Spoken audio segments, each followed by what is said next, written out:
les tensions remontent de manière très très vive entre la République démocratique du Congo et le Rwanda. Le Rwanda de Paul Kagame essaye bien sûr depuis des années de s'approprier une partie des terres congolaises en activant différents mouvements de guérilla. Ces derniers temps, on a vu quoi? On a vu une tentative d'empoisonnement du président Tshisekedi, le président de la République démocratique du Congo. Et puis dans ce pays, bien sûr qu'il n'est pas un pays d'héritage français en matière de colonisation, il y avait quand même une attitude très positive vis-à-vis de la France et on voit se développer un French bashing.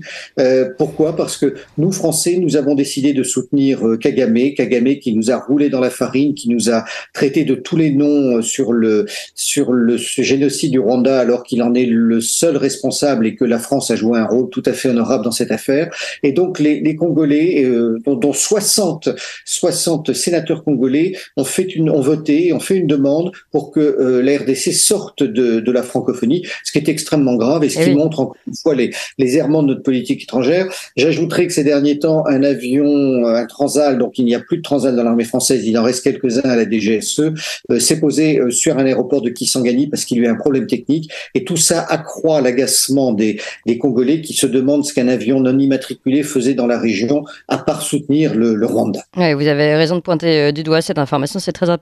Et dernièrement et rapidement, sur la Corée du Nord?